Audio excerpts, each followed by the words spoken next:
முதல் அன்றைக்கு திரிச்ச சத்துமா வந்து முடிஞ்சிட்டுது. அப்போ நான் இன்றைக்கி திருப்பி அரிசி, கச்சான், கடலை, வறுத்த பயறு எல்லாமே வாங்கி இப்போ நான் வறுத்து வச்சுருக்கேன். இப்போ இதை வந்து திரிச்சு எடுத்துக்கொள்ள போகிறோம். சத்துமா செய்ய போகிறேன்.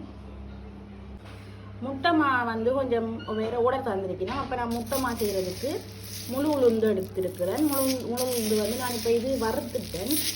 வறுக்க முன்னம் காட்டையில் முழு உளுந்தை வடிவாக கழுவி உலர விட்டுட்டு இப்போ நான் இதை வறுத்து எடுத்துருக்கிறேன்.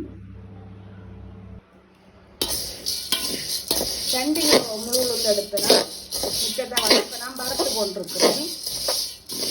இதெல்லாம் வறுத்து மில்லு கொடுத்து எடுக்க வேணும்.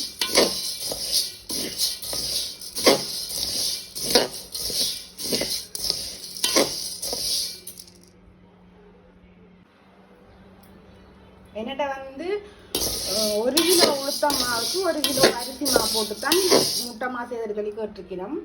நான் வந்து இப்போ 2 கிலோ உளுந்து வந்து நான் வறுத்து கொண்டிருக்கிறேன். நான் ஒவ்வொரு காலம் வறுத்தெடுக்க தேவையில்லை தானே, ஒருக்கா வறுத்து எடுத்தால் காணும் தானே. அப்போ அதுக்காக நான் இப்போ 2 கிலோ உளுந்தை முழு உளுந்தை வந்து வறுத்து கொண்டிருக்கிறேன். நாங்கள் இதை மில்லு கொடுத்துட்டு மாவாக்கி போட்டு தேவையை கேட்க போட்டு முட்டை மாவை செய்யலாம். அப்புறம் இந்த முழு உளுந்து திருப்பி வர்ற உளுத்தம் மாவில் வந்து களி வந்து நல்ல சாப்பாடு தானே, சத்தான சாப்பாடு. களி செய்து கொள்ளலாம். இப்போ பார்த்தீங்கன்னா சத்து மாவு வந்து திரிச்சு வந்துட்டுது. நான் இதுக்குள்ள உளுத்தம் மாவையும் கொஞ்சத்தை போட்டிருக்கேன். நான் இதை அரிச்சு போட்டு போத்துலதாக போட்டு வைக்க போகிறேன். இது பாருங்கள், உளுத்தம்மா மில்லால் திரிச்சு வந்துட்டுது. நாங்கள் இது எல்லாத்தையும் அரிச்சு போட்டு பேணிக்காய் போட்டு வச்சுட்டு நாங்கள் முட்டைமா செய்ய போகிறோம். களியும் கிண்டி சாப்பிட்லாம்.